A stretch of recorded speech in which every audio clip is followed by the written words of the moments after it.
E antes de eu começar efetivamente esta mensagem, quero lembrar aos irmãos que nós começamos na semana passada a ministração acerca do reino de Deus. Deus tem muito acrescentado a nós das revelações acerca do reino de Deus, um assunto extremamente importante para todos nós. Todo cristão precisa compreender os elementos essenciais da sua fé, para que ele possa ter uma vida e um viver cristão segundo a vontade de Deus. Na semana passada, nós nos propomos a falar acerca da natureza orgânica do reino de Deus. Essa mensagem logo será postada no YouTube, os irmãos poderão acompanhá-la. Hoje nós vamos falar acerca de a necessidade de entrar, ou melhor, a necessidade de ver e entrar no reino de Deus. E no próximo domingo, se Deus nos permitir, nós falaremos sobre a manifestação do reino de Deus. Agora, atente para algo que eu quero dizer para os irmãos acerca disso. Esse tema, como todos os outros temas da Escritura, é um tema extremamente denso. Esse ministério, ele prima pelo conhecimento profundo das verdades das Escrituras. Ou seja, nós não queremos aqui simplesmente dar uma ração para os irmãos. Aquela farinata, né?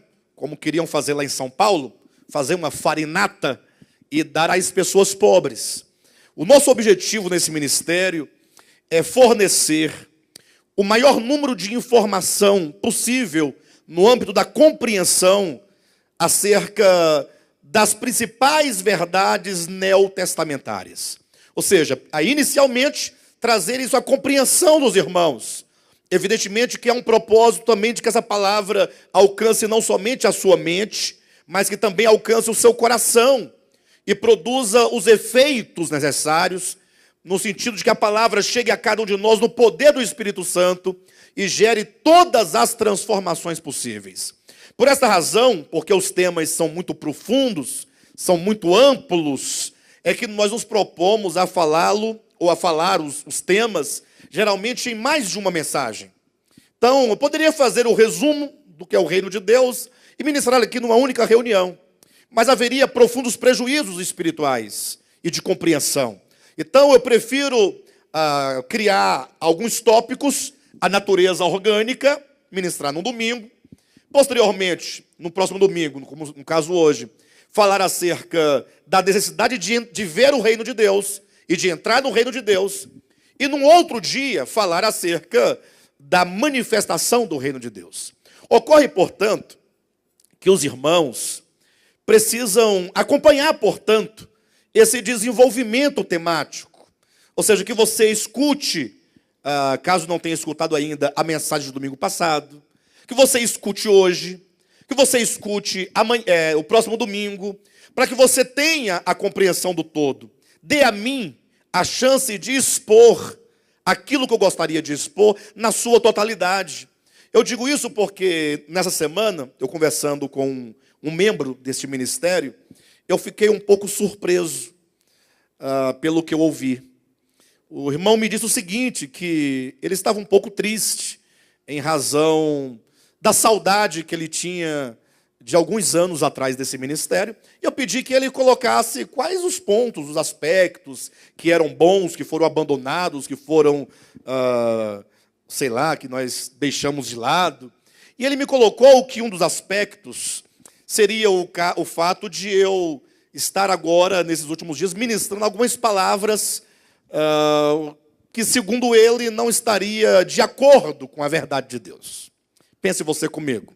Aí eu perguntei, qual é o tema que eu tenho pregado que não está de acordo com a verdade de Deus? E ele apresentou um tema, ou foram dois temas, 2 pontos, pelo menos, ele apresentou. Eu fiquei até umas 3 horas da manhã conversando com ele, e eu acredito que o problema tenha sido resolvido quanto à compreensão. Mas eu fiz uma pergunta para ele, que eu quero transmitir a vocês todos.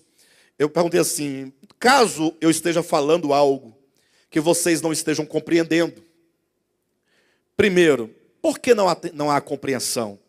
Porque não há da parte de quem ouve, primeiramente, disposição de ouvir.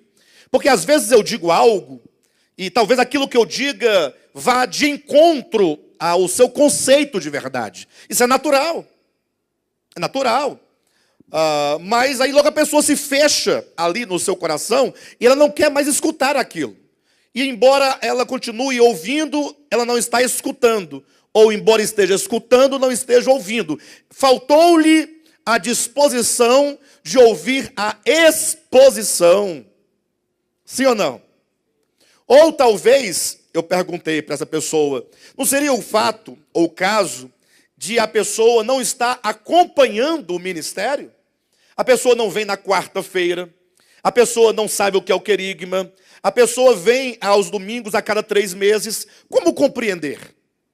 Aí ela se depara com uma mensagem, aí vem aquela enxurrada de informações que serão e que são desenvolvidas aqui em todas as reuniões. Eu sempre desenvolvo em série. A pessoa não vem ouvir, ouviu apenas um pedacinho, apenas uma informação, até porque o meu método é um método de desconstrução daquilo que está estabelecido, então uma construção daquilo que deve ser construído. Então muitas vezes eu gasto uma mensagem inteira só para desconstruir, só para negar aquilo que não é a verdade segundo a Escritura. Então eu preciso que os irmãos compreendam que o meu papel aqui, e o papel de todos os outros pastores e pregadores que nos ajudam, contribuem conosco, é exatamente de doação. Nós estamos aqui compartilhando aquilo que nós temos recebido de Deus.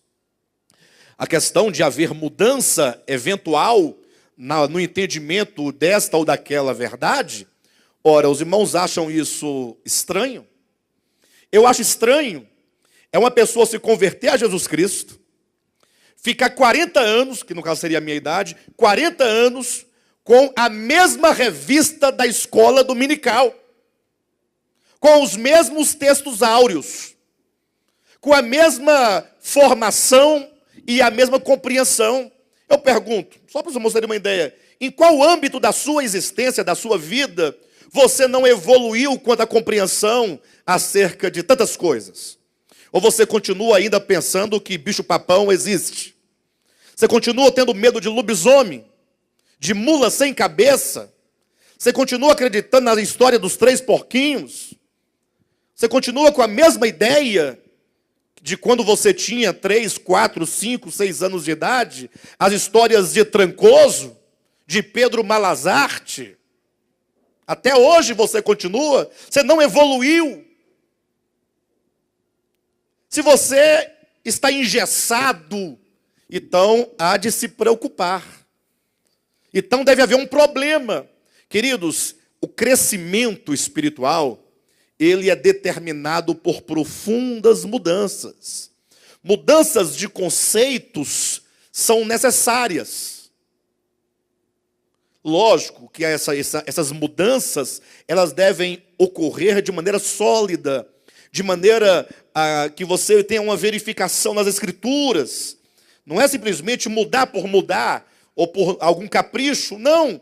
É que a minha mente, o meu entendimento precisa evoluir na medida que eu compreendo melhor as Escrituras. Quem é a pessoa que pode dizer, não, eu estou convertido há 40 anos e a minha leitura da Bíblia até hoje é a mesma, nada foi mudado? Alguém aqui, porventura, já leu algum texto no passado? E com o tempo você voltou a ler o texto, e você falou, interessante, eu não tinha percebido deste modo. Alguém aqui já passou por tal experiência? Eu, particularmente, eu quero ser honesto para os irmãos, eu não tenho medo de mudanças. Eu não tenho medo de mudanças.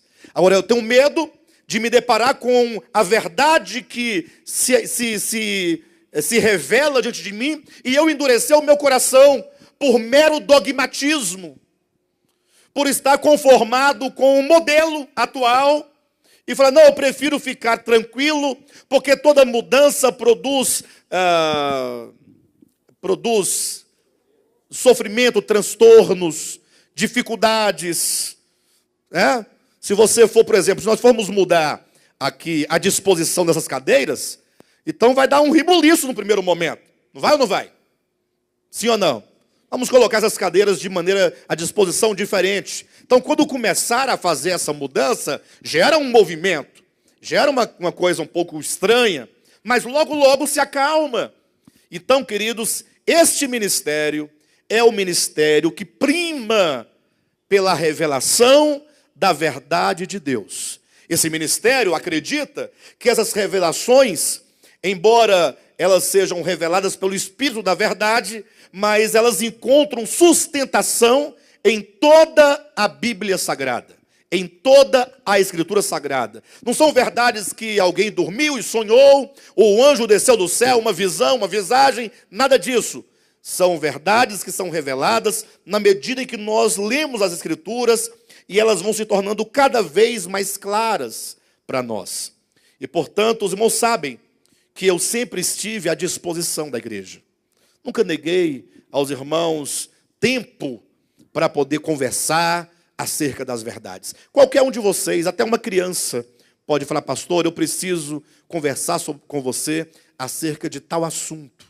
Eu queria alguns esclarecimentos.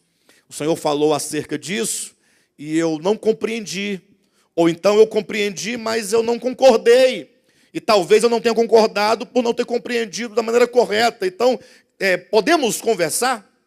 E você certamente vai se assentar comigo num dia inteiro, numa tarde inteira, numa semana inteira, e nós vamos conversar. E eu tenho plena certeza que com quem eu conversar, seja criança, jovem, adulto, seja desse ministério ou não, eu tenho certeza que se houver boa disposição da outra parte, da minha haverá, de maneira que não sairemos com problemas, sairemos sempre com uma solução. Ou o irmão vai mudar de ideia quanto ao que ele pensava, ou eu vou mudar de ideia com respeito ao que eu pensava. Mas vai prevalecer sempre os conceitos, os preceitos e os ensinamentos da Bíblia Sagrada. Ela é que vai nos conduzir, ela que vai dar a direção de como nós devemos caminhar. Nossos estudos são todos fundamentados e baseados em profunda hermenêutica e exegeses bíblicas.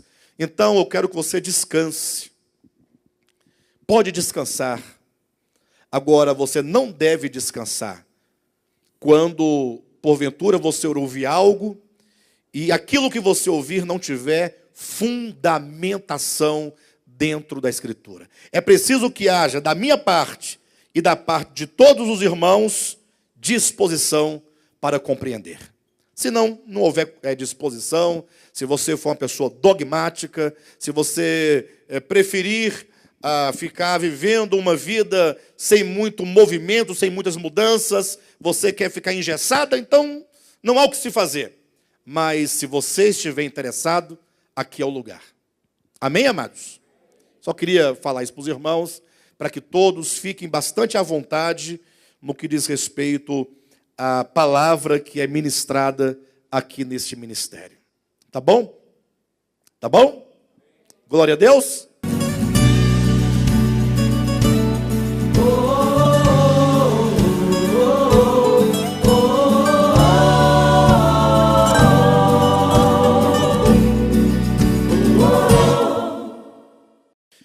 Hoje vamos ministrar acerca do reino de Deus, dando continuidade ao que falamos na semana passada.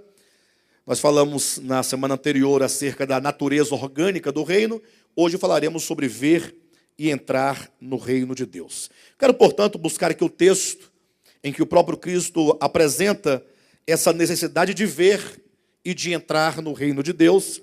Em João Evangelho, capítulo 3, vou ler o versículo 3 até o versículo 7.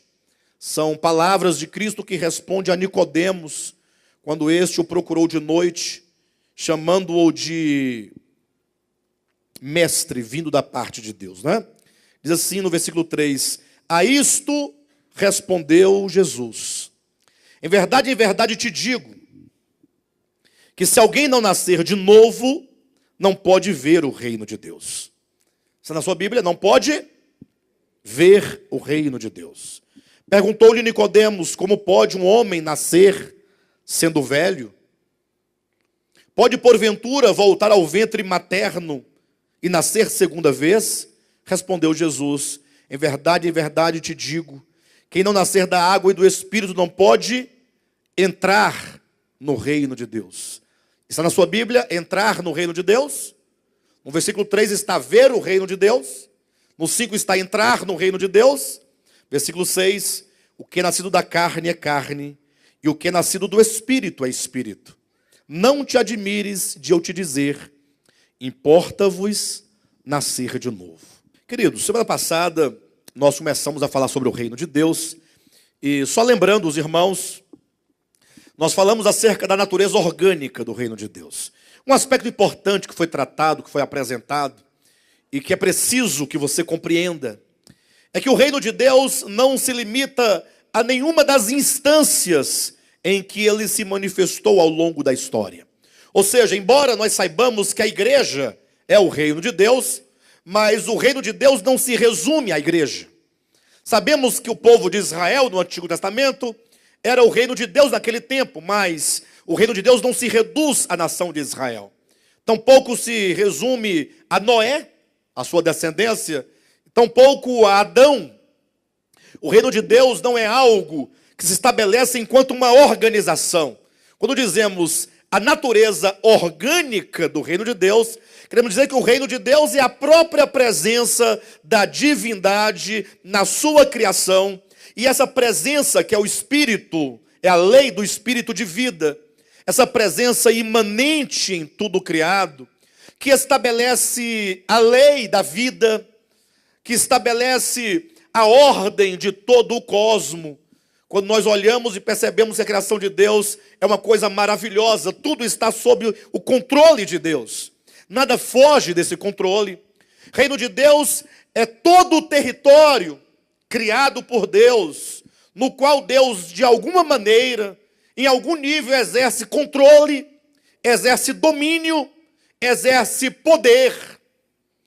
Então, se o seu coração está pulsando, e ele pulsa, porque o seu coração foi feito por Deus para pulsar e bombear o seu sangue, isso está de acordo com o poder de Deus, com a vida que te faz viver, que te faz existir, e portanto, de alguma maneira, todos os homens, eles estão no reino de Deus. Não tem como estar fora do reino de Deus no aspecto orgânico, no aspecto da essência do reino de Deus. Por isso que é importante que você esteja ouvindo isso hoje. Porque dizendo eu a semana passada, alguém poderia perguntar, ora, se todos estão no reino de Deus, como disse o pastor Alexandre, como pode Jesus dizer para Nicodemos que para que ele entrasse no reino, era necessário nascer de novo? Não parece uma contradição do que dissemos semana passada, do que estamos dizendo hoje? Parece ou não? Mas isso não vai parecer contradição ao final desta mensagem. Tenha paciência. Aí a importância de os irmãos ouvirem todos os pontos.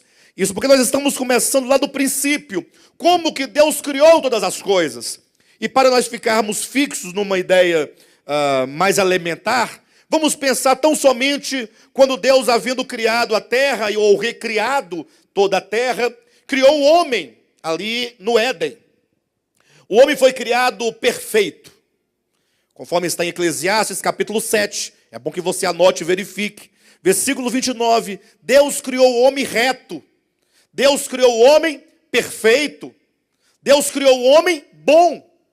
Onde diz que Deus criou o homem bom? Gênesis, capítulo 1, versículo 31. É bom que você anote para você consultar. Quando o próprio Deus, ou acerca de Deus, é dito no final da criação e da sua recriação. E viu Deus que tudo inclui o homem, era muito bom.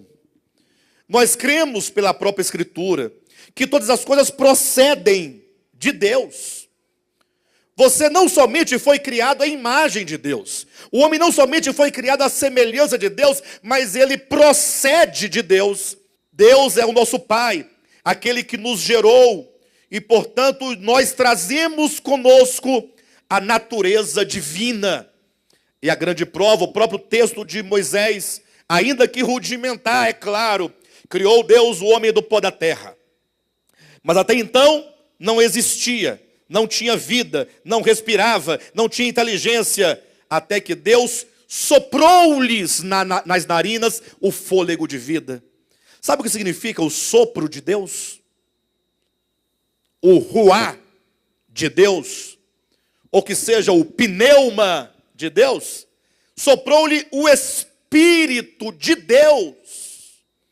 Se você ler na sua Bíblia, em Isaías, capítulo 42, versículo 5, o profeta diz: fala o Senhor, aquele que dá fôlego de vida ao homem que anda sobre a terra, e que dá ao homem que anda sobre a terra o Espírito. O homem, portanto, ele é gerado de Deus, ele participa da natureza de Deus. Por isso é que é dito que o homem foi criado à imagem e semelhança de Deus. E aqui é um aspecto que eu preciso colocar para os irmãos. Quando Deus criou o homem à sua imagem e semelhança, o homem reto, o homem bom, gerado de Deus, filho de Deus, Deus tinha a intenção, e eu falo nesses termos puramente do ponto de vista humano, conforme nós aprendemos no tempo. Nós somos seres temporais, nós pensamos como homens, que Deus tinha a intenção, conforme Ele próprio disse, que este homem criado à minha imagem, à minha semelhança, que ele cresça.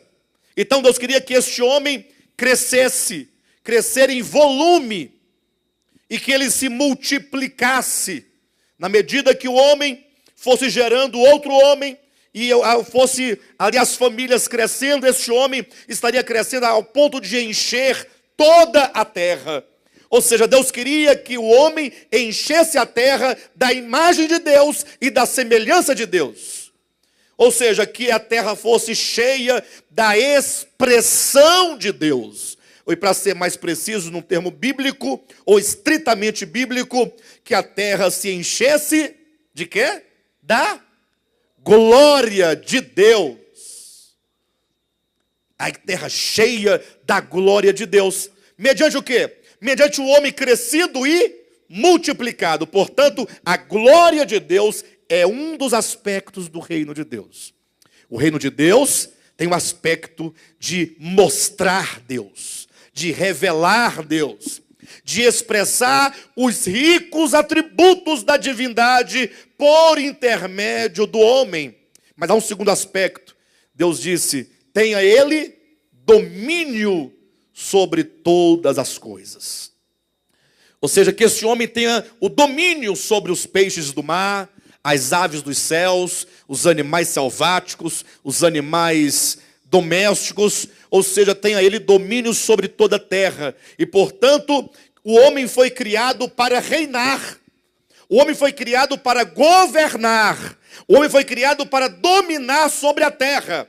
Portanto, eu afirmo sem nenhum medo, sem nenhuma dúvida, de que o homem foi criado originalmente para que este homem, que organicamente, ou seja, na sua natureza, ele está no reino de Deus, mas que ele trouxesse esse reino em manifestação.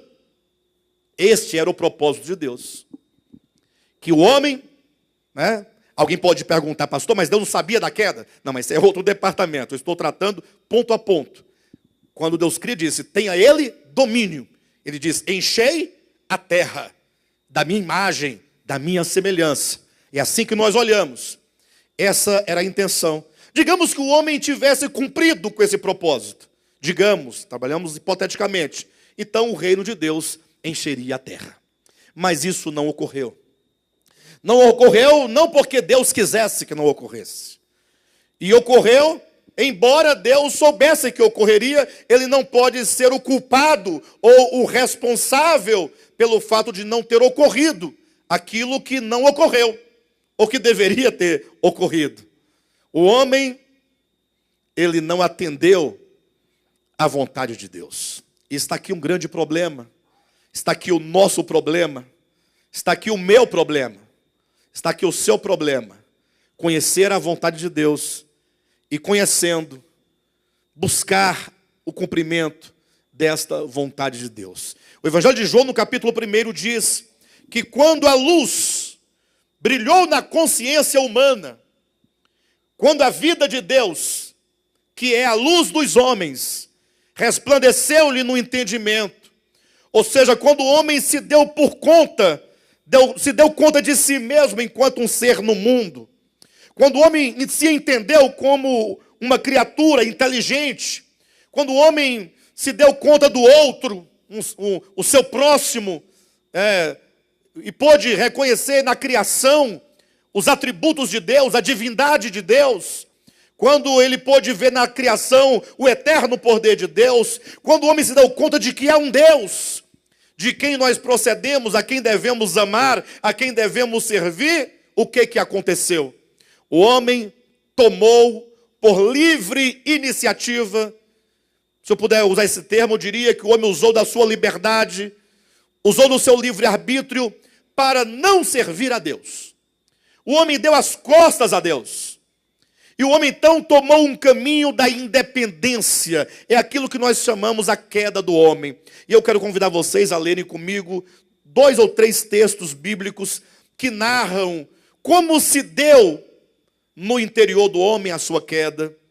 E talvez isso nos ajude a compreender a nossa situação atual. Vamos abrir primeiramente em Romanos capítulo 1.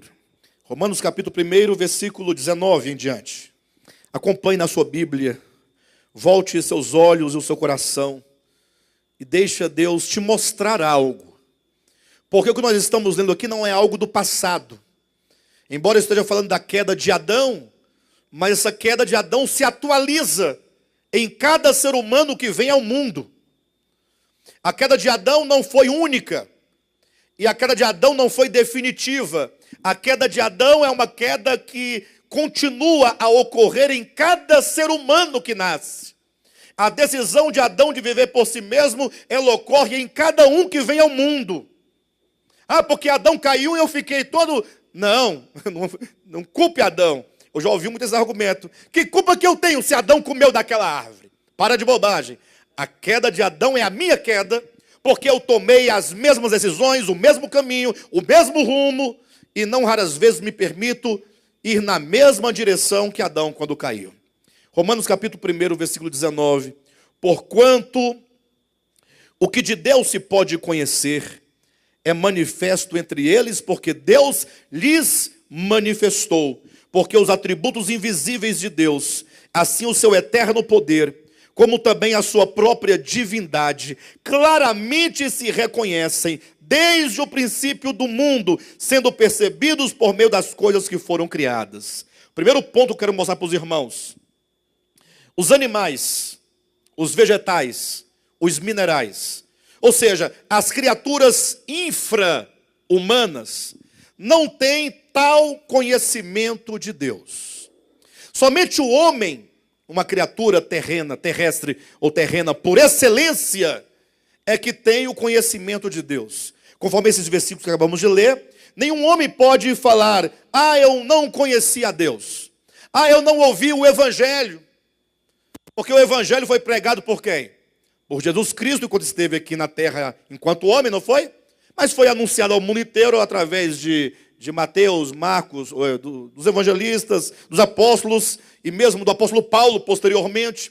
Mas mesmo aqueles que viveram em épocas distantes da dos apóstolos, em tempos remotos, lugares remotos, mesmo aqueles que nunca ouviram falar de Moisés, e nem mesmo da lei de Moisés, ou nunca ouviram falar, inclusive, dos profetas, não sabem o que é Bíblia, não sabem o que é Escritura, não sabem quem é Jesus, tampouco Jesus Cristo, não sabem o que é igreja, mas todos os homens, onde quer que eles estejam, eles receberam conhecimento de Deus. Ou seja, Deus, ele proveu por meio da criação, por meio das coisas que foram criadas, um mecanismo de pedagogia, de ensinamento, porque por meio da criação, é dito, os homens têm o conhecimento dos atributos invisíveis de Deus. Os homens têm o conhecimento do eterno poder de Deus. E os homens têm um conhecimento, inclusive, da própria divindade. Ou seja, o homem, ele tem noção e tem consciência de que há um Deus. E esse Deus é o Criador. Esse Deus é o Pai. Esse Deus é o provedor. Esse Deus é o soberano. Portanto, a despeito de qualquer coisa, todo homem tem a responsabilidade de adorar a esse Deus e de amá-lo. Tem o dever, no sentido de que Deus não lhe deixou sem o conhecimento de Deus. Então, somente quando tal conhecimento vem ao homem, é que ele pode pecar. É que ele pode cair. Porque antes de ter tal conhecimento, como ele pode transgredir? Como ele pode ir de encontro? Como ele pode negar algo àquilo que ele não sabe o que é? Quando tal conhecimento vem, é aí que ocorre o que está no versículo 21. Porquanto, tendo conhecimento de Deus. Você tem conhecimento de Deus? É somente neste momento, tendo conhecimento de Deus, o que aconteceu? Primeiro ponto, não o glorificaram. Não lhe deram glória.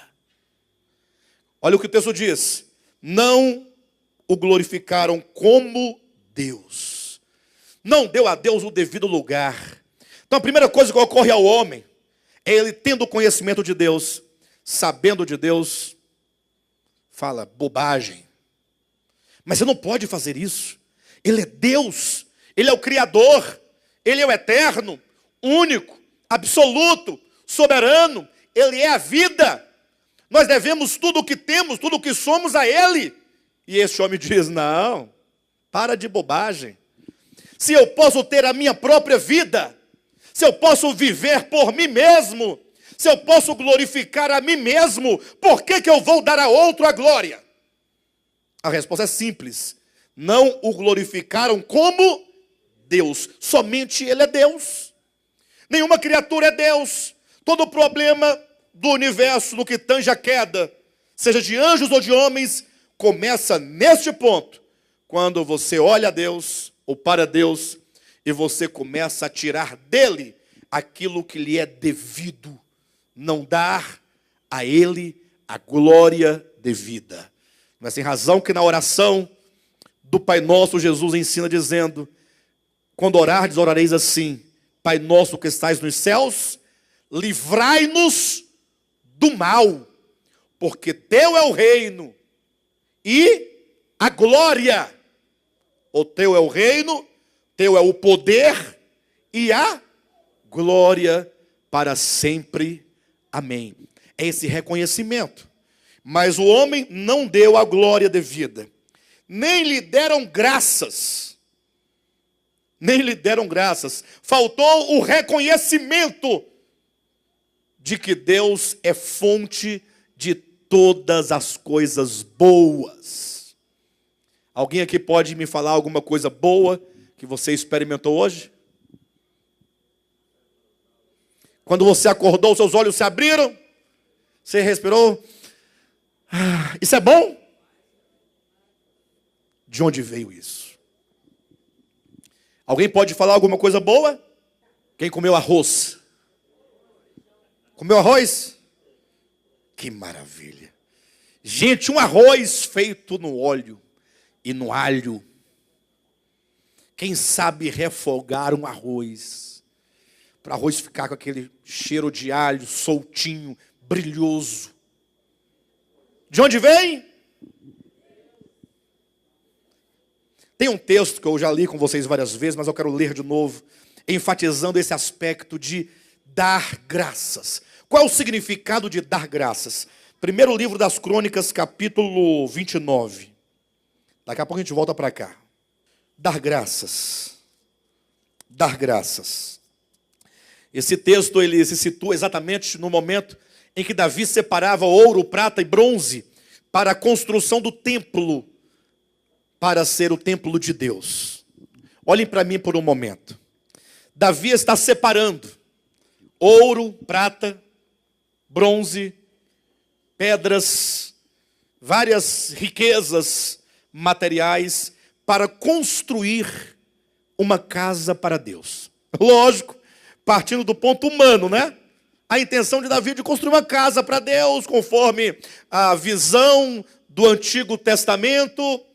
Agora, sabemos que Deus não habita em casas feitas por mãos humanas, mas olhe para o aspecto do homem, aquele que está separando, de acordo com a economia veterotestamentária, esses materiais. Quando você separa algo para Deus, como você faz? Enfim, veja o texto comigo. Versículo 10, 29, a partir do 10. Pelo que Davi louvou ao Senhor perante a congregação toda e disse: bendito és tu, Senhor, Deus de Israel, nosso Pai, de eternidade a eternidade. Teu, Senhor, é o poder. Ele começa falando das coisas eternas, das coisas espirituais. Teu, Senhor, é o poder, a grandeza, a honra, a vitória e a majestade. Porque teu, aí ele traz para a sua realidade. Teu é tudo quanto há nos céus e na terra. Tudo que há nos céus é de quem? E tudo que há na terra é de quem? Que maravilha. Olha que reconhecimento. Isso é uma oração. Teu, Senhor, é o reino, e tu te exaltaste por chefe sobre todos. Riquezas e glórias vêm de ti. Tu dominas sobre tudo. Na tua mão há força e poder. Contigo está o engrandecer e a tudo dar força. Quem tem força aí? Tem força aí? Nas pernas, nas mãos? De onde vem essa força? Olha o que ele diz no versículo 14.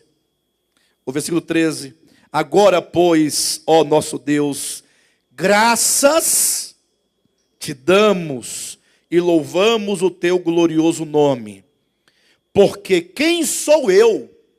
Ó, isso é reconhecimento. Não se dá graças a Deus sem o reconhecimento de quem você é. Porque aquele fariseu, de acordo com a parábola que Cristo contou lá nos evangelhos, que entrou no templo e dizia: ó Deus, graças eu te dou, porque eu dou o dízimo de tudo quanto tenho, porque eu jejuo 3 vezes por semana. Ele está dando graças? Para dar graça, você tem que saber quem você é. É algo que vem do coração. Não é um rito. Não é dizendo, vamos dar graças a Deus, vamos graças a Deus. Não é isso. É algo gerado pelo Espírito Santo dentro do homem. Olha o que diz. Porque quem sou eu e quem é o meu povo para que pudéssemos dar voluntariamente estas coisas? Primeiro ponto, ele estava dando ouro, prata, bronze, ferro, madeira, todas as coisas para poder fazer o templo, né, do Antigo Testamento. Primeiro reconhecimento dele, olhe para mim, quem sou eu para voluntariamente te dar essas coisas? É possível alguém dar a alguém, ou ao próprio Deus, ou a alguém, ou ao seu próximo, alguma coisa, dar voluntariamente? Ele está dizendo, até o ato voluntário de dar, vem de ti, eu não tenho isso. Que maravilha, gente. Dizem que isso aqui é Antigo Testamento, né? São palavras novíssimas. São palavras neotestamentárias, escritas e ditas nas páginas do Antigo Testamento. Porque quem sou eu e quem é o meu povo para que pudéssemos dar voluntariamente estas coisas? Porque tudo vem de ti. Tudo vem de ti. Olha o reconhecimento, que ele é fonte. Então ele dará a Deus a glória, e agora ele dará a Deus graças. Porque tudo vem de ti. E das tuas mãos to damos. Sabe o que quer dizer essa frase? Das tuas mãos to damos. Das tuas mãos, tudo está nas tuas mãos. Das tuas mãos eu recebo de ti, e eu te devolvo o que recebo. Então não tenha orgulho. Não é porque eu dei uma oferta de R$1.000. misericórdia, né, amados? Pessoas que dão dinheiro a alguém e depois de ter dado, fica querendo controlar como ele vai gastar o dinheiro que foi recebido. Se o dinheiro foi dado, não é seu mais, é do outro. Agora acabou. Você não tem mais poder sobre o dinheiro que não é mais seu. Mas que nós damos, mas queremos ser o dono, porque achamos que tudo é nosso. Então, eu trouxe os irmãos para esse texto de Crônicas, para os irmãos perceberem o sentido da gratidão, das ações de graças, desse reconhecimento de que tudo provém de Deus. Voltando para Romanos capítulo 1, continuando como Paulo coloca o que ocorreu com o homem por ocasião da sua queda. Ele vai dizendo, tendo o conhecimento de Deus, Romanos capítulo 1, versículo 21, não o glorificaram como Deus, nem lhe deram graças, antes, e aqui começa um detalhe, se tornaram nulos em seus próprios raciocínios. Onde é que ocorre a queda, irmãos? Pessoal, onde ocorre a queda? Nos raciocínios. Se tornaram nulos em razão dos seus próprios raciocínios, obscurecendo-se-lhes o coração insensato, um coração agora obscurecido, um coração cheio de trevas. Versículo 22, inculcando-se por sábios, tornaram-se o quê? Loucos. Aqui é uma descrição de uma mente, de uma consciência, de um coração que foi se degradando não substancialmente. Cuidado. Não é algo que entra dentro do homem. Por exemplo, poderia ilustrar.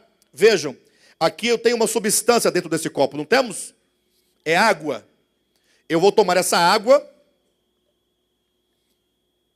Essa água entrou para dentro de mim. Entrou ou não? Então, algo que não havia em mim, agora está em mim. Isso é uma substância que entrou em mim. O pecado não é uma substância que entra. O mal não é uma substância que entra. Se eu perguntasse, onde está o mal? Alguém poderia me falar? Onde está o mal? Alguém já viu o mal andando por aí? Quem já viu? O mal? Você não pegou ele por quê? Todo mundo que não resolveu o problema do mal, você se encontrou com ele e não fez nada. Quem já viu por aí o pecado andando? Pecado é um veneninho. O que é o pecado? O que são as trevas? O que é o mal? Senão uma mente, um coração que por mera ilusão é um homem que inculcando-se por sábio, achando que ele sabe de tudo, achando que tem um controle de tudo, achando que pode tudo, disse, Pai, dê a parte dos haveres que me pertence, fique sabido que é a parte que me cabe, minha herança, porque eu não permanecerei na tua casa. Essa mente, ela está iludida. Ela está seduzida por uma ilusão, por um engano, por um engodo. É uma mente distante. O homem, quando criado, ele simplesmente, quando se deu conta de Deus, não lhe deu glória, não lhe rendeu graças. Mas inculcando-se por sábio, tornou-se louco, passou a viver por si mesmo, para si mesmo. De modo então que o reino de Deus não pôde ser estabelecido por meio de Adão. Leia comigo o livro de Efésios capítulo 4. Ou melhor, ainda em Romanos capítulo 3. É mais um texto interessante. Olha o que ocorreu ao homem. Pensa um pouco que, falando da queda, estamos falando de nós, tá? De todos nós, de todos os homens. Não fique pensando num jardim remoto, com Adão remoto. Não, pense em você. Capítulo 3, versículo 9 de Romanos. Que se conclui? Temos nós qualquer vantagem? Não, de forma nenhuma. Pois já temos demonstrado que todos, tanto judeus como gregos, estão debaixo do pecado. Como está escrito. Pastor, o que significa estar debaixo do pecado? Como está escrito. Então, como está escrito, vai mostrar, vai demonstrar isso. Não há justo, nenhum sequer. Quando fala não há justo, não está se tratando aqui da natureza humana. Está falando daquilo que o homem se tornou. Os homens, por ocasião da queda, se tornaram o quê? Injustos. E antes da queda, eles eram injustos? Hein, pessoal? Eram retos. Estava tudo certo. A queda, exatamente quando o homem ele começa a pensar demasiadamente acerca de si mesmo, mais do que convém.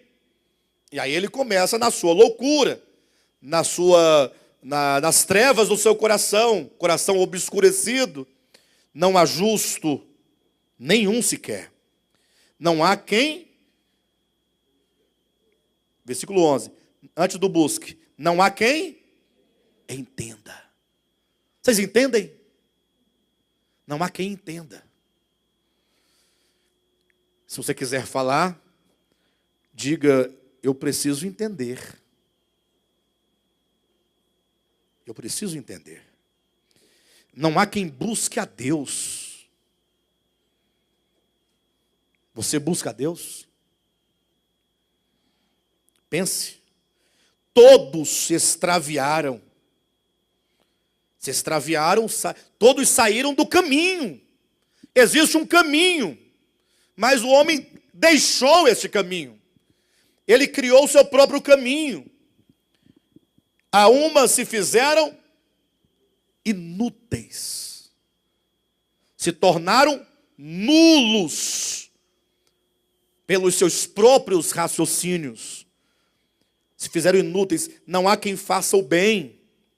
Não há nenhum sequer. Veja que todos esses termos não falam da natureza humana.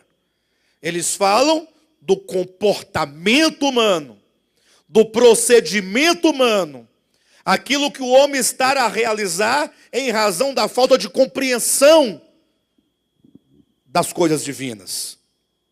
Versículo 13. A garganta deles é sepulcro aberto, com a língua urdem engano, veneno de víbora está nos seus lábios, a boca eles a têm cheia de maldição e de amargura, são seus pés velozes para derramar sangue, nos seus caminhos a destruição e miséria, desconheceram o caminho da paz, não há temor de Deus diante dos seus olhos. O filho pródigo ao sair de casa, ele saiu cheio de temor do pai. Meu pai, misericórdia, Jesus. Saindo de casa, meu pai tão amoroso, um pai tão maravilhoso, né, que nos gerou, foi assim? Ele deve ter saído falando cada coisa, hein? Imagino que no primeiro lugar que ele chegou, de devassidão, de orgia, ele começou a conversar. Falou, e aí, quem é você? Está vindo de onde? Não, eu estou por aqui, sou um homem rico, um homem bem estabelecido. Se bem que eu estou vindo da casa ali do meu pai, né? Mas você imagina, aí começa a falar da história do pai dele. Aí começa a falar mal do pai dele. Começa a apontar tudo aquilo que ele interpretou contra o pai dele. E foi disseminando vários enganos, com a grande necessidade de apaziguar a sua consciência. Vocês sabem que quando uma pessoa tem um problema de consciência, por algo que ele próprio fez, alguma coisa do qual ele é responsável, ele sempre vai levar no seu bojo alguém para ele colocar a culpa. Onde ele vai? Pois é, e você como é que está? Pois é, mas ele está sabendo o que o fulano fez? Aí vai culpar o fulano para se justificar, para apaziguar a consciência, usando aqui um termo de Machado de Assis, ou uma ideia de Machado de Assis, é como que abrir janelas da consciência para dar uma ventilada, porque está difícil conviver com a consciência desse jeito, não é? Então está aqui, não há temor de Deus diante dos seus olhos. Isso aqui descreve a mente, a consciência, o coração, a alma do homem que caiu. Olha Efésios capítulo 4, rapidamente. Efésios capítulo 4, versículo 17. Observe onde exatamente está o problema, onde estão os problemas do homem quanto à sua queda. Isto, portanto, digo e no Senhor testifico, que não mais andeis como também andam os gentios. Vocês sabiam que vida cristã é uma questão de andar? Sabia que não adianta você falar que é cristão? O que vai definir o que você de fato é, são os seus caminhos. Pastor, e como é que andam os gentios? Já sei, os gentios andam no cinema. Não é isso? Os gentios andam nas festas, nos forrós da vida. Os gentios andam onde? Na pescaria? Os que estão, pronto, gostei. Os gentios andam na pescaria. Quando eu falando, foi pescar. Estava nervoso. Como é que andam os gentios, pessoal? Pessoal, o tanto de tempo em que nós fomos enganados, dizendo que andar como andam os gentios é andar nos lugares que foram estabelecidos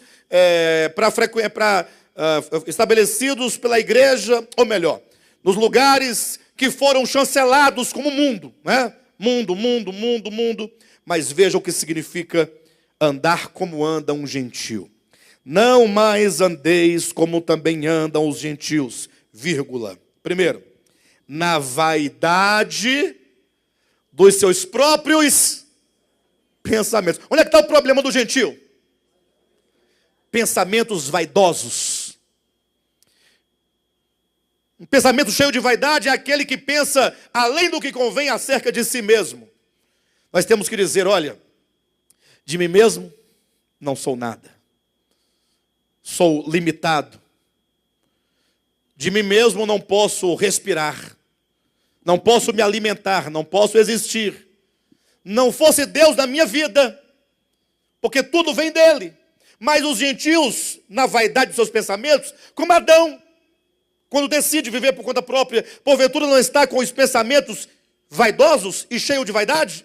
O filho pródigo não está com a mente cheia de vaidade ou não? Continuando. 18. Obscurecidos de entendimento. Sabe como é que ocorreu a queda? Quando você lê o texto rudimentar de Moisés, até no rudimento você encontra tudo claro. Talvez sem as informações do Novo Testamento, não se podia ter essa clareza. Nós já temos, ao olhar lá, mas está tudo aqui. Quando diz que a serpente dialogou com a mulher, houve um diálogo, não houve? E esse diálogo não era recheado de mentiras contra Deus. É certo que não morrerás. Se você comer deste fruto, se você tomar do conhecimento, fizer do conhecimento o seu pão diário, o seu pão de cada dia, você pode viver por si mesmo.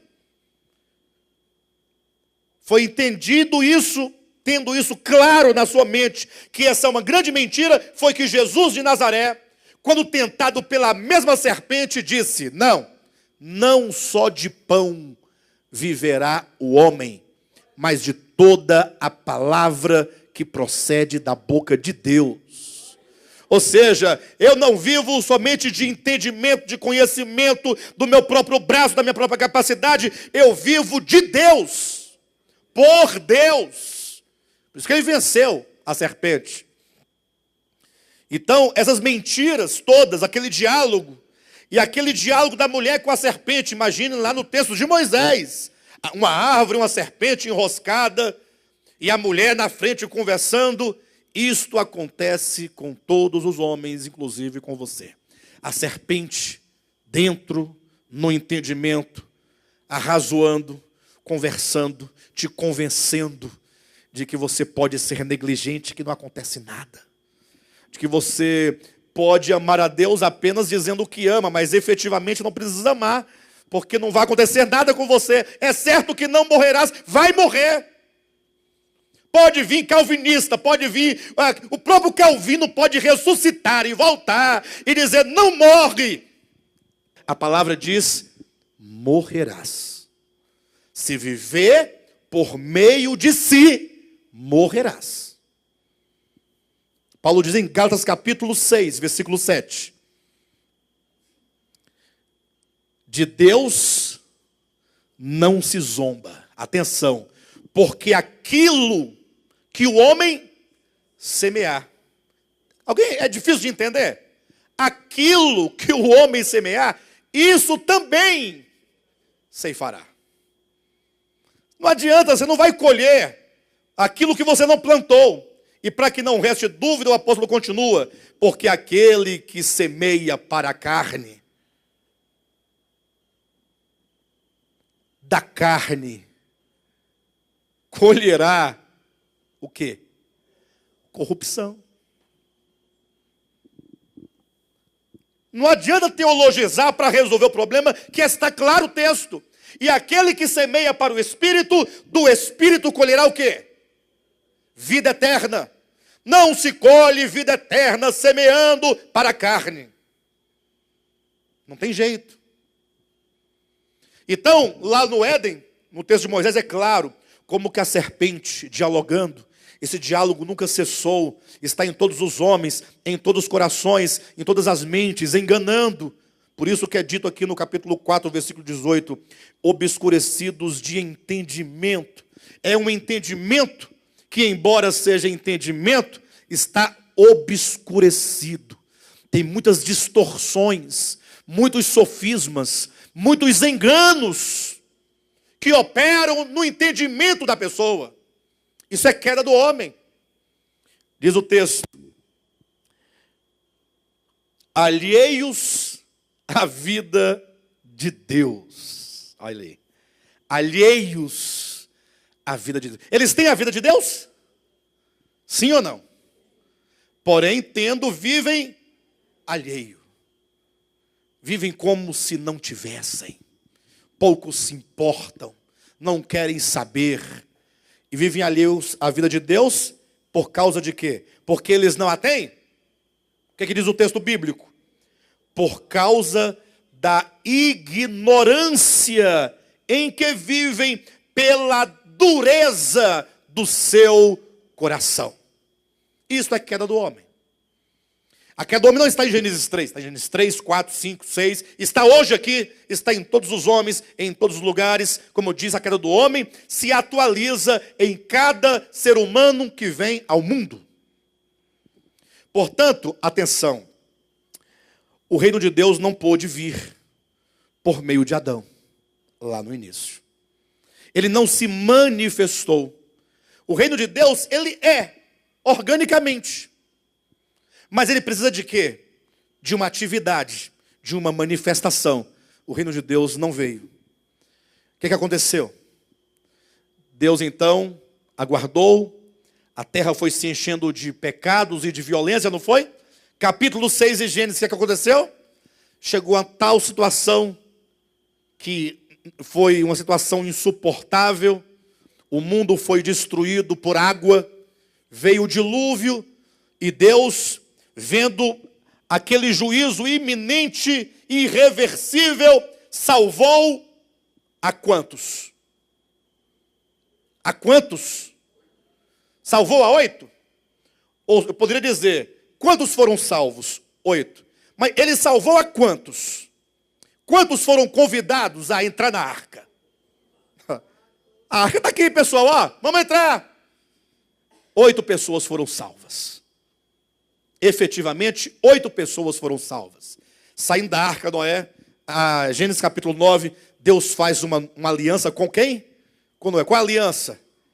Crescei, multiplicai, enchei a terra. Agora o reino de Deus vai. Nós temos aqui uma geração de homens de Deus. Temos a geração de um homem chamado Noé, homem íntegro, homem reto, temente a Deus. Agora vai. O que aconteceu?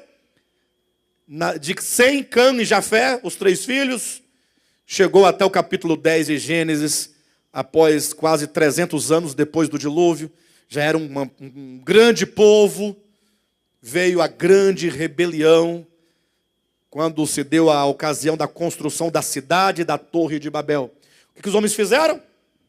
Esse Deus aí, reino de Deus, nós vamos fazer o nosso próprio reino, e que se ele quiser vir contra nós, que ele venha, nós vamos enfrentá-lo. nós vamos moldar os homens, vamos pegar o barro, vamos moldá-los, fazer tijolos, queimá-los bem, e aí nós vamos ter um povo resistente. Vamos olhar na face de Deus, usar um termo um pouco mais de rebeldia, olharemos na cara de Deus, né? Se ele for muito alto, a gente fica na ponta dos pés, mas a gente encara ele e diz que nós não vamos servi-lo e que ele não deve intervir em nossas vidas.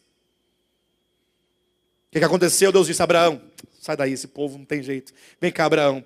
Abraão, olha, de ti farei uma nova nação. Qual que é a ideia?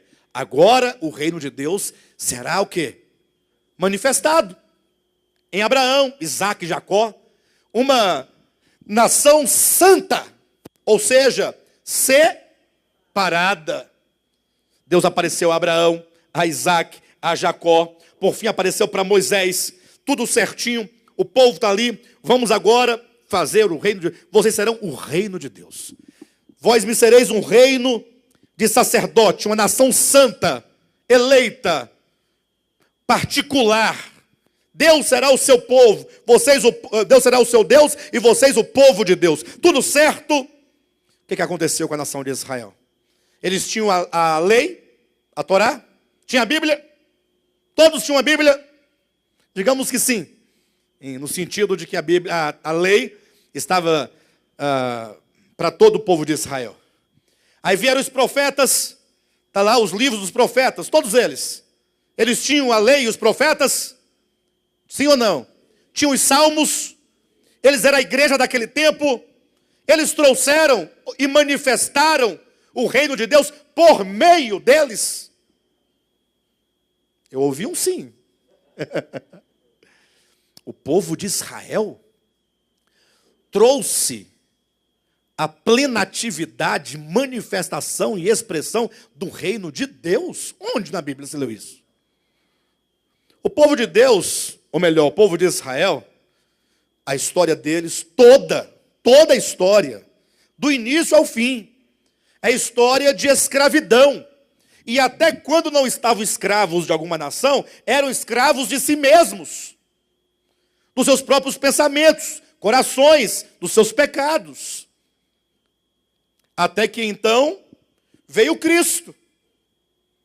Precisou, queridos, que o Cristo de Deus, o Logos eterno, que é a vida, o único que é a verdade, se fizesse carne, se fizesse homem. Deus teve que se revestir de humanidade, vir ao mundo. Nasceu de uma virgem. Cresceu como menino, jovem, adolescente, homem grande. Começou seu ministério. E quando ele começou a pregar, ou mesmo um pouquinho antes, quando João Batista veio, ali pregando, dizia: olha, o reino de Deus está aí. Está chegando o reino de Deus. Quando Cristo veio, pensa ali no homem. Homem. Eu sei que Cristo é Deus, mas devemos pensá-lo nesses termos, neste momento, quanto à sua humanidade. É o que o escritor aos Hebreus diz, tanto no capítulo 2 quanto no capítulo 4 da sua epístola. Ele diz que Cristo, tendo sido feito homem, participou de carne e sangue à nossa semelhança. E ele foi tentado à nossa semelhança, igualmente a mim e a você. Ele sabe o que é ser carne, ele sabe o que é ser humano, ele sabe o que é ser homem. Como homem, ali estava um homem sob o governo de Deus, desde o nascimento. Um homem que cresceu, trazendo consigo duas características extremamente importantes. Primeiro, Jesus, filho de Maria, Jesus, homem, ele amava o Pai. Amor profundo pelo Pai. E esse amor era a fonte de toda a sua obediência ao Pai. Em tudo ele foi obediente. Ali se podia dizer de alguém que estava vivendo na sua experiência o reino de Deus. Estava vivendo. Quando começou seu ministério, não apenas vivia o reino de Deus, como agora ele começou a trazer ao mundo o reino de Deus em manifestação. Por isso que onde ele chegava, tudo e todos se submetiam a ele. Demônios, enfermidades, até mesmo a fúria do mar, dos ventos, os peixes, tudo estavam sujeitos à sua autoridade. Em miniatura, em termos limitados na pessoa de Jesus, se pode falar que ele cumpre exatamente o que está em Gênesis capítulo 1, que ele seja a imagem e expressão e semelhança de Deus, e que ele tivesse domínio. Ali tinha domínio. Ele foi chegando num lugar, numa sinagoga, foi chegando, não disse nada, não olhou para ninguém. Logo já 2 homens possessos caíram prostrados e os demônios gritavam: o que temos nós contigo? Sabemos que tu és o Filho de Deus. Olha a sujeição, prostrados os demônios, declarando: tu és o Filho de Deus. Isso é reino de Deus. Tem domínio. Quando os ventos se levantaram contra o barco em que Cristo estava, ele disse: acalma-te, vento. Acalmou. Domínio. Doenças se submetiam a ele. Ele dizia: sai, saía. Para o homem cego, fique curado, ele ficava. Para o aleijado, paralítico, levanta e anda, andava. O morto, até o morto, levanta e ele levantava. E se punha vivo. Cristo, certa ocasião, ele havia curado um homem de um espírito que trazia uma enfermidade sobre ele, salvo engano, ele era surdo, cego, surdo, algo nesse sentido. E então Jesus disse: olha, se porventura eu expulso demônios pelo poder de Deus, então o reino de Deus é chegado sobre vós. Então, quando nós olhamos para a pessoa do Cristo de Deus encarnado, enquanto homem, nós vemos ali o cumprimento, ainda que em parcela, por causa do tempo e do espaço no qual ele estava limitado. Mas ali é uma manifestação clara do que é o reino de Deus, quanto à expressão do Pai. Cristo, homem encarnado, ele dizia: eu sou a verdade, eu sou a exata expressão do Pai. Querem conhecer quem é o Pai? Olhem para mim. Tudo o que eu disser, o que eu fizer, ensinar, é a expressão daquilo que o Pai é.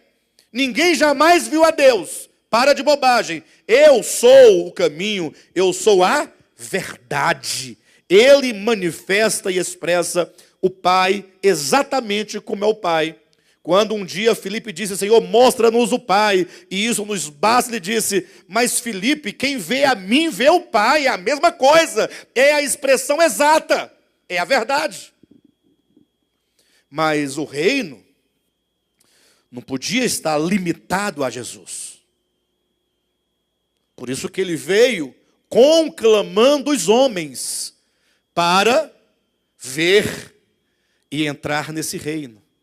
É como que dissesse: olha, voltem o coração, a consciência, a mente para as minhas palavras, para o Evangelho, para que vocês encontrem o maior bem que vocês perderam.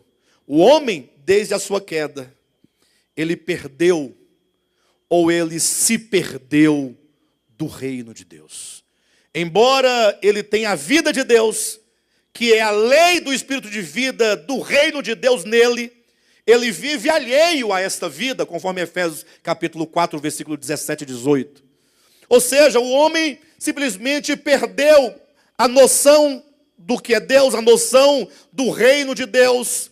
Ele já não compreende a preciosidade que é o reino de Deus, a riqueza que é o reino de Deus. O homem busca pela paz, o homem busca pela felicidade, o homem busca pela satisfação, e ele não sabe que somente na casa do Pai é que tudo isso será restituído a ele. Que não há paz fora da casa do Pai, que não há alegria fora da casa do Pai, não há satisfação fora da casa do Pai, não há nada que o homem precisa e busca fora do reino de Deus. Mas o homem está fora ou está dentro do reino de Deus? Ora, organicamente ele não pode sair. Como é que eu vou sair de fora da esfera onde Deus governa? Agora, o problema é que porque eu tenho uma certa autonomia, entenda, autonomia, porque Deus me deu a tal da liberdade de escolha. Até você que não concorda que o homem tem essa tal liberdade, você que está aqui essa noite e que não concorda com a tal liberdade, você pode negar que você tem liberdade de servir a Deus ou não servir? Hã? Tem algum calvinista aqui? Que se manifesta? Vai lá. Mas você pode negar que você pode ser negligente como tem sido por determinação sua. Não é de Deus. Ou Deus é o responsável pela sua negligência? Se você é negligente e Deus é responsável, então você está no caminho certo, em plena obediência. Deus determinou, seja negligente. Você, sim, Senhor, em muita obediência serei negligente a ti. Não dá certo, não funciona, não é? Não tem jeito. Tem como negar? Essa tal liberdade do homem é que o faz, não substancialmente, não ontologicamente, não organicamente, mas na vaidade do seu entendimento, na vaidade do seu coração, na sua ignorância, viver alheio. E a primeira coisa que se faz necessário é, você precisa ver o reino de Deus. Você tem que reconstruir, ou melhor, resgatar esta compreensão de que o cosmo como um todo está em Deus, se move em Deus, vive em Deus e existe em Deus, e você, de maneira particular, vive, se move, existe nele, depende dele, tudo vem dele. Você tem que dar a ele glória, ou glorificá-lo como Deus, dar a ele graças. Você tem que viver por meio dele. Como um ramo não pode produzir fruto se não estiver ligado à videira, se não permanecer na videira, nós nada podemos fazer. Quando você consegue ver essas coisas, compreender essas coisas, mas cuidado, não é nenhuma compreensão teológica. Há vários homens que até mesmo pregam contra o Evangelho de Jesus Cristo, e que eles negam a existência ou a realidade de Deus. Por exemplo, eu posso colocar claramente para vocês, sem nenhum problema, porque isso é uma confissão pública. Leandro Carnal, ele diz, alto bom som, sou ateu. Mas alguém aqui conhece a Escritura como ele? Quem já o ouviu falar? Leandro Carnal. Ele vai citando a Escritura de todo modo, de trás para frente, de frente para trás, vai citando os textos bíblicos, falando de assuntos que os crentes nem mesmo conversam entre si, porque nem sabe que estão na Bíblia, ele está falando. O ateu está falando a Bíblia. E ele prega a Bíblia sem saber que está pregando, mas ele está falando. Para aquele que não é ateu, ele fala, oh, glória a Deus, achei o texto que eu queria. Eu queria esse texto, ninguém não sabia onde estava, o ateu me falou onde é que está. Não é? Mas observa que o homem, né, é ele nessa sua ignorância, ele então nega a Deus aquilo que é dele. Não entrega aquilo para Deus. Então ele vive como que fora do reino de Deus. O homem tem que resgatar essa visão, essa compreensão, e no seu coração então agora começar a contemplar essa verdade, não do ponto de vista meramente teológico ou conceitual, mas é no coração. Daí a necessidade profunda de nós começarmos a orar. Cada um tem que fazer a sua própria oração. Não é esperar que o pastor Josué faça a oração aqui, Josué, no domingo, ainda que seja muito boa. Mas cada um tem que pensar a sua vida, pensar o seu coração.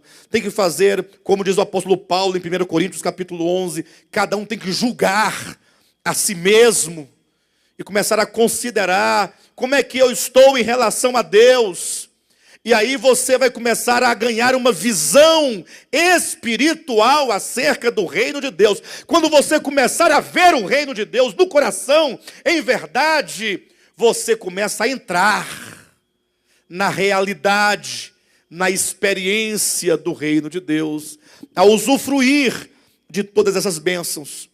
O ver e o entrar no reino de Deus é uma experiência que não é nem local, nem temporal. Entrar no reino de Deus não é entrar num lugar. Tampouco é esperar que aconteça de Cristo voltar para eu entrar no reino. Não é agora. É certo que existe a manifestação, tema da semana que vem, que vai ser algo universal, por intervenção divina. Mas enquanto isso não chega, Jesus diz para Nicodemos, olha, somente quando se nasce de novo é que se vê o reino, é que se entra no reino. Ou seja, a visão do reino e o entrar para a esfera gloriosa desse reino, para a realidade desse reino, é uma questão de uma nova vida, de uma nova disposição, de um novo entendimento, de uma nova consciência. Se tudo aquilo que nós lemos acerca da queda do homem não for desfeito, quanto à ilusão, quanto à ignorância, quanto às trevas, se tudo aquilo não for tratado, por isso que o ver e o entrar no reino de Deus, ele tem algumas etapas pelas quais nós passamos. Primeiro, eu poderia dizer que não se pode entrar e ver o reino de Deus, senão pela iluminação. Você tem que ser iluminado. Mateus, capítulo 4, versículo 16. Rapidamente, eu quero concluir essa mensagem hoje, não deixar nem um pedacinho para a semana que vem. Capítulo 4, versículo 16 e 17. Diz assim, olha: o povo que jazia em trevas viu grande luz, e os que viviam na região e sombra da morte, resplandeceu-lhes a luz. Daí por diante passou Jesus a pregar e a dizer: arrependei-vos, porque está próximo o reino de Deus. Nós temos duas coisas: primeiro, iluminação, e então arrependimento, e então está próximo o reino de Deus. Ora, eu pergunto, vocês que já leram os evangelhos várias vezes, pastor Josué, você que já leu centenas de vezes os evangelhos, me responda uma coisa: João Batista vinha anunciando o reino, está próximo o reino, sim ou não? Jesus veio anunciando também, está próximo o reino. Tanto Jesus como João Batista dizia, está próximo. Aí você leu o evangelho de Mateus todo, Marcos todo, Lucas e João. Em qual momento você viu? Agora chegou o reino. Tem esse momento? Agora, nós dizemos que estava próximo, mas agora, ei-lo. Você vai encontrar isso? Você não encontra. Como assim, pastor? É porque o reino de Deus não vem com visível aparência. Nem dirão ei-lo aqui, ou lá está. O reino de Deus não é uma coisa que chega de algum lugar a algum lugar. Não é algo que não está presente. Ele disse: o reino de Deus não vem em visível aparência, porque o reino de Deus está dentro de vós. E ele não diz isso para a igreja, ele diz isso nem tampouco para os discípulos, e muito menos para os apóstolos. Ele falou para escribas e fariseus: o reino de Deus está dentro de vocês, escribas e fariseus. Atos 17. Foi a pergunta dos fariseus: quando virá o reino? Está dentro de vocês. Então, o reino está próximo, no sentido de que, com a palavra do Evangelho, a palavra de Cristo, a palavra pregada, atenção, o reino de Deus está aí com você. Você pode ver e entrar a qualquer momento. Todos quantos viram, por iluminação do Espírito Santo, entraram no reino de Deus. E, consequentemente, esse reino chegou a ele, na sua experiência. Então não tem um momento, agora chegou, pessoal, ó. Não, se agora chegou, chegou para quantos? Se agora, neste momento, tratando de tempo e de lugar, chegou a quantos? A todos. Todos estão aqui agora? Se o reino chegar aqui agora, chegou para quantos? Mas no caso, para entrar nesse reino, que é essa chegada, porque vocês não podem entrar em algo que não chegou, só é possível pelo novo nascimento. Se não nascer de novo, não pode entrar, não pode ver. Então, quando o reino de Deus chega para mim, pode não ter chegado para o outro. Porque o outro talvez não tenha visto ou realizado os processos necessários para se entrar no reino de Deus. Então, primeiramente, iluminação. Está aqui em Mateus, capítulo 4, versículo 16 e 17. O povo que jazia em trevas viu grande luz. Essa luz que ilumina, dissipa as trevas, a ignorância, que mostra, que revela. E você faz como o filho pródigo, que estava na sua situação pior de toda a sua experiência, diz a Escritura, caindo em si, brilhou a luz. Puxa vida. Jailson, pelo amor de Deus, o que eu estou fazendo aqui?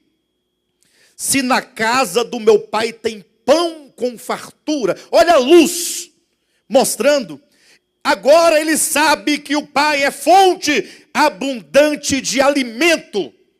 E é lógico que pão com fartura não é pão de sal, quer dizer toda a provisão necessária para a existência e manutenção do homem. Todos lá em casa comem, até os empregados comem. Caindo em si, iluminação, compreensão.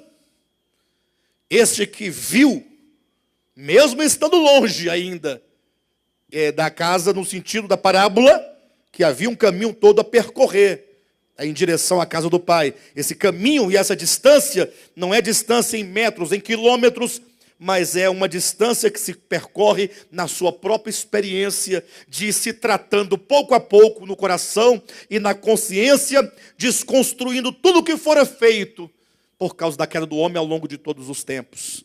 É um processo, este que começou a ver, que caiu em si, se pode dizer, este aqui, somente este, que quando caiu em si, que ele reconheceu, primeiro, a paternidade divina, na casa do meu pai.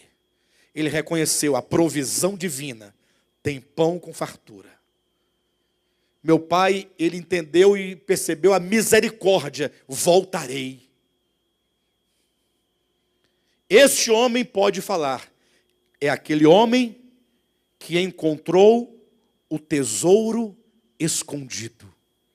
O reino de Deus é como um homem que, tendo encontrado no campo um tesouro escondido, vendeu tudo quanto tinha para adquirir aquele campo. Esse tesouro escondido, o tesouro é o reino de Deus. A pérola de grande valor é o reino de Deus. E ela foi, primeiramente, perdida. O homem perdeu a consciência do reino. Não sabe o que é o reino. Não entende o reino. Mas de repente o homem encontrou esse reino que estava o quê? Escondido. Perdido e escondido. Então quando ele encontra aquele bem, ele fala, não tem como ficar fora dessa experiência do reino de Deus. Por isso que nós não somente temos a iluminação, mas temos também uma coisa chamada arrependimento. Está aqui no texto de Mateus capítulo 4, 16 e 17. Daí se começou a pregar, arrependei-vos porque está próximo o reino de Deus. O arrependimento. Sabe o que é arrependimento? Mudança. Simples essa palavra, né? Mudança. Arrependimento quer dizer que algo mudou em você. Quando o filho pródigo caiu em si, que ele lembrou da casa do pai, que ele reconheceu suas misérias, que ele reconheceu a paternidade divina, a riqueza da casa do pai, houve mudança ou não no coração dele? Houve mudança na mente, na consciência. Como é que eu posso provar que houve mudança? Pelo texto. Pelo texto. O texto diz que houve mudança. O texto fala, houve mudança no coração dele. Como é que eu sei que houve mudança? Arrependimento é mudança. Se houve mudança, houve arrependimento. Como é que eu sei? Pelo comportamento. Voltarei. E não disse somente voltarei. Começou a dar o primeiro passo, o segundo, o terceiro. E foi caminhando. Indo. Cada passo. A casa do pai. Foi voltando. Ele sabia, ou melhor, ele pensava. Eu sei que eu posso encontrar muitos problemas. Essa minha volta é complicada. Vai que o pai não me aceita, né? Sei lá, ué. Não Sei, vai que de repente eu gastei tudo, não tem mais nada, eu sou um miserável. Eu não tenho nada de bom para lhe oferecer, nenhum argumento, nenhuma explicação. Bem, tudo que eu posso falar é o seguinte: olha, eu sei que eu não sou merecedor, desgraçado, fiz tudo que não prestava, mas se você me dá um lugarzinho, eu posso ser um empregado, não tem problema não. Para quê? Ser filho, bobagem. Se for um mero empregado. Então, mas ele, ainda assim, ele voltava. O que demonstra arrependimento, isto é, mudança, é a nossa atitude. Ah, estou arrependido. Está arrependido e você não muda, não tem arrependimento. Você pode ter remorso. Arrependimento gera mudanças profundas. Mas não é de não fazer mais isso nem aquilo outro, não. É de se voltar para Deus verdadeiramente. É um longo processo, é doloroso, mas é a experiência de ver e de entrar nesse reino de Deus. Por isso que o pai, quando ver o filho vindo, tudo isso é uma parábola para ilustrar esse processo. O pai está de braços abertos. Ou melhor, ele está esperando.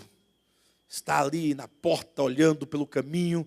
E o pai vai ao encontro do filho, abraça o filho, beija o filho.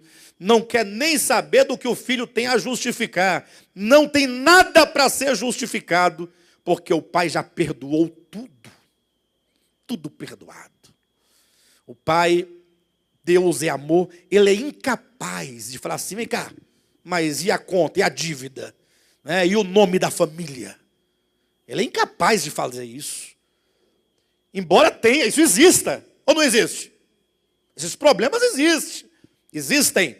Mas o pai que é amor, ele abraça e beija. Em outras palavras, filho, olha, o que você fez passou, então apaga isso aí, o seu pai perdoa, tudo está perdoado. Vamos agora nos alegrar. O que importa é agora essa experiência de festejar o retorno do filho. Isso é novo nascimento, porque este meu filho estava perdido e rachado, estava morto e reviveu. É uma nova maneira de falar sobre novo nascimento, onde não ocorreu nenhuma morte física, literalmente falando, mas é o resgate de uma consciência que se livrou das ilusões, se livrou das paixões, se livrou das mentiras da serpente, do engano em relação a Deus, e agora ele reconhece e volta. Essa pessoa nasceu de novo. E ela então pôde ver e entrar no reino de Deus.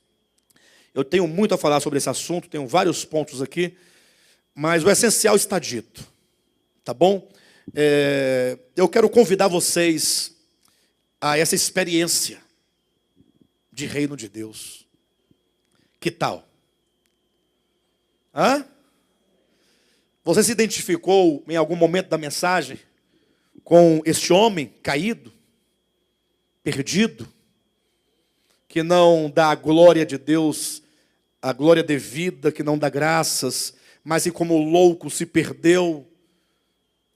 Então você é convidado a recomeçar. Todo dia é um convite para um recomeço, para colocar o coração de novo, no lugar certo, para fazê-lo voltar para o lugar certo, direção ao reino, direção a Cristo, e fazer da palavra de Deus o seu alimento diário, e fazer da oração diária, da oração sem cessar, a sua respiração, e retomar o seu caminho, juntamente com aqueles que de coração puro invocam o nome do Senhor e buscam esse crescimento.